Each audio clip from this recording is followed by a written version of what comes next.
ซื้อหัวหารปลาเป็นหัวหารนกทงเลยจัก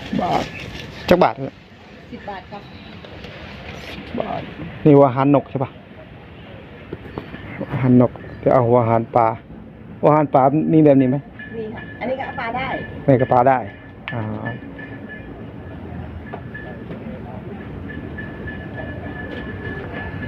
พี่ห้อยตรงไหนก็ได้ใช่ปะได้อ่าในตรงที่ตรงนั้นที่มันมีอ๋อได้ครับนี่ครับดูได้เลยครับพี่อะไรครับมันหยอดตู้โอ้ได้ครับ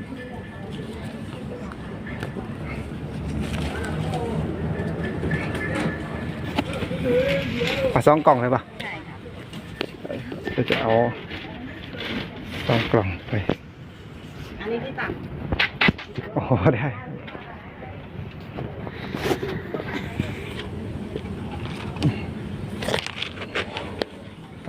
ไปกันพี่น้องเดี๋ยวไปเกลือปลากันพี่น้องเกลือหั่นปลาพี่น้อง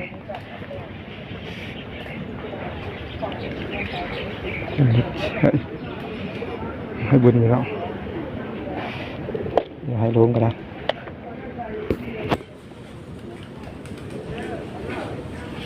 ลุงครับสาธุลุง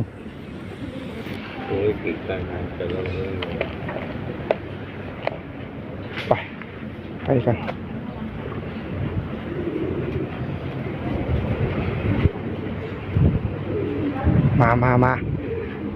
มาเสนามากินมาลงมาเร็วมากินเร็วมาทางลงพี่น้องนกมันเห็นทางพื้นนี่มันเริ่มหลังมาแล้วมาลายเลยพี่น้องจะจิตโอยนกเนาะบนวันนี้มันจะป่าหลายครับพี่น้องดูสิพี่น้องพี่น้อง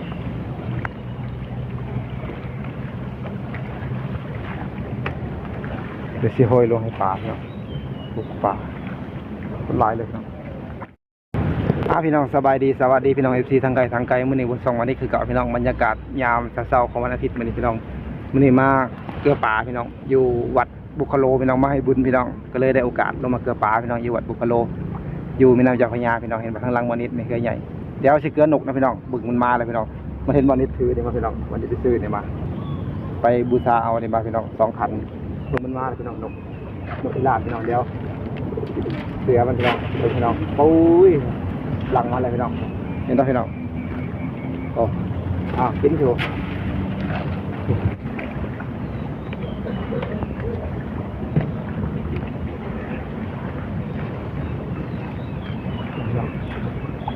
ปลาอย่างเนาะ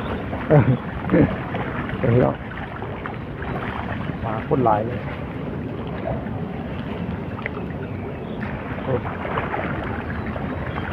กินกันโชว์นกกระลายพี่น้องเป็นพี่น้องผูกเป็นน้องกินปลาพี่น้องลายเลยกินกินกินลงมาลายเลยพี่น้องพวกยังมาลายเป็นพี่น้องประเด็นเอาเกลือมันก็เลยหลังมาพี่น้องว่าย่านคนพี่น้องหนักพี่น้องเบิ้ลเสือปานมีปานพี่น้องคนลายเลยกินเชียวนี่พี่น้องมึงเนี่ยปลาตั้มอยู่พี่น้องนี่แหละเนี่ยกันกินหัวอาหารบุญนี่แหละนี่แหละปลาพี่น้องตะกุย่านคนมาลีชูนี่เอากินแล้วกินกันนะกินกินกินดูปลาพี่น้อง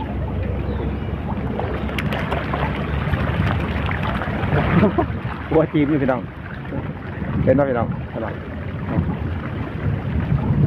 เขาได้ย่านคนเด้อ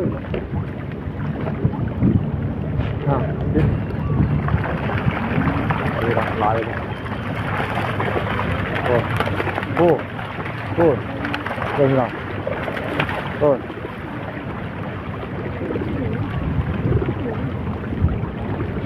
ลายครับพี่น้อง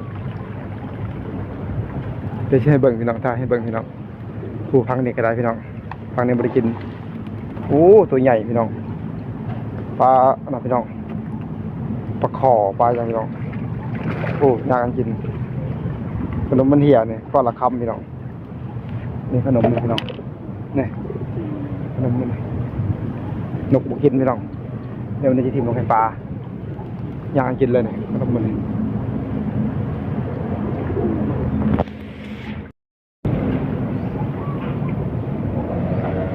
มันขึ้น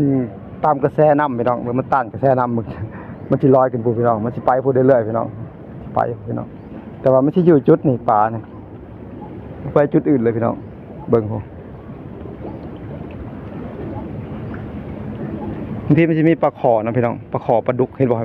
เห็นบ่พี่น้องนี่ปลาดุกเห็นบ่ตัวบักใหญ่เลยพี่น้องมันขึ้นเห็นบ่นั่นน่ะปลาขอก็โอ้ปลาดุกใหญ่พี่น้องเบิ่งไม่ได้ศึกษาให้เบิ่งพี่น้องนะพี่น้องนั่นน่ะปลาดุกใหญ่มากันบัดนี้เห็นปลาดุกใหญ่มากันขึ้นมา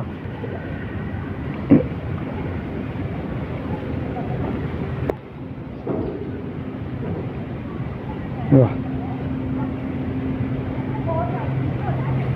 ปลาดุกใหญ่มันขึ้นมากันเดี๋ยวเราจะถ่ายให้เบิ่งเอาเราจะซ้ำวิแข่งนี่พี่น้องโคตรใหญ่เลยพี่น้องเดี๋ยวปลาขอเห็นบ่นอนอยู่เห็นบ่ปลาขอปลาดุกมันจะอยู่แคมป์บ่น้องเห็นบ่ปลาขอพวกปลาขอปลาดุกนี่อยู่แคมป์เห็นบ่เดี๋ยวปลาดุกขึ้นมาพี่น้องเดี๋ยวมันขึ้นเลยเห็นบ่ปลาดุกใหญ่ปลาสวาย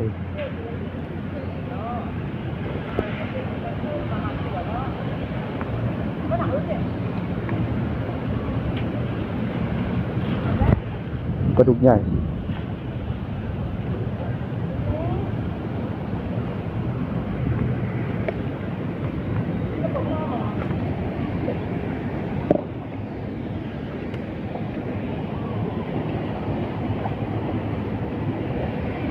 มันลายพี่น้องปลาเนี่ยโคตรลายเลยพี่น้อง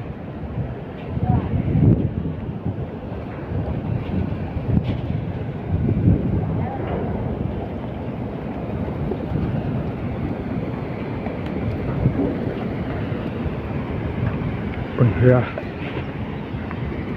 เนี่ย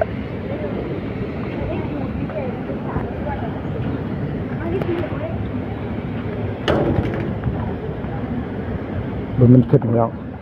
โอ้ปลาใหญ่พี่น้องมันบอลปลาขอตัวใหญ่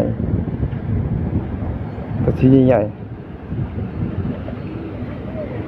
พี่น้อง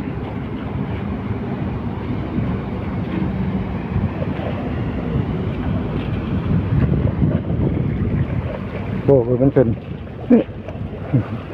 พี่น้อง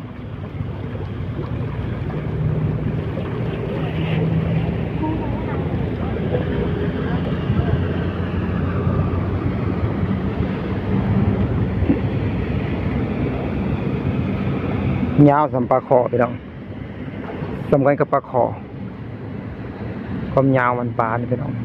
ปลาในหมูมีเกล็ดนี่พี่น้องเป็นปลาหนังพี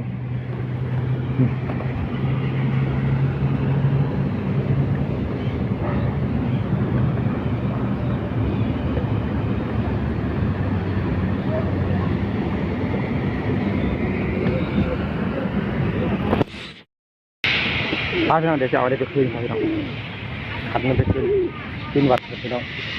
มันมีตัวซามาเกลือหนุกกันพี่น้องเดี๋ยวจะไปคืน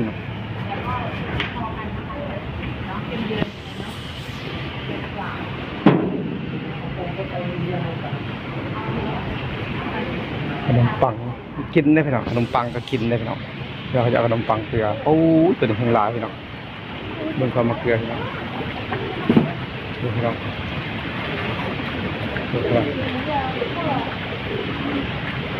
ก็ลายเลยครับก็ลายเลยป่ะวันหยุดพี่น้องเจ้ากระชิมาเกลือปลากันหลายพี่น้อง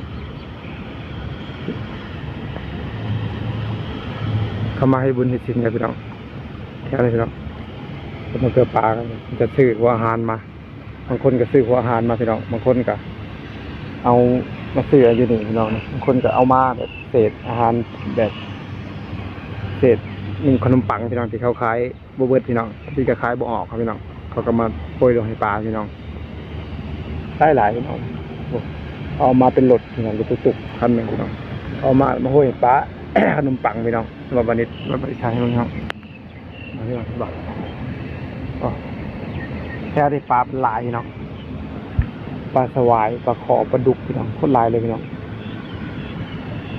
คนเขาก็เริ่มหลักนะครับพี่น้องนี่มันหยุดงานวันอาทิตย์นะพี่น้องเขามาเที่ยวมาอย่างกันพี่น้องมาเกี่ยวปลามันลายทำมาเท่าไรก็บอกพอพี่น้องถ้าหนุกกังแกนะพี่น้องหนุกพิราบนะลายคนพี่น้องหนุกพิราบก็ได้มือเฮือใหญ่มือออกพี่น้องมันจอดพี่น้องเรือคนสินค้าพี่น้องดาวเป็นใหญ่ถ้ามันไปพูดพี่น้องเข้าเขาไม่เข้าพูดมันจะจะเปิดพี่น้องผ่านแบบพี่น้องถ้ามันเปิดพี่น้องที่เปิดได้แต่ผ่านแบบที่ยกขึ้นพี่น้องผ่านแบบที่ยกขึ้นแต่ผ่านแต่มันยกขึ้นรถถึงยึดเบิด2 ผังพี่น้องผ่านแต่มันก็ที่ยกขึ้นไม่ให้เยอะอย่างไปได้ครับแต่ผ่านตัว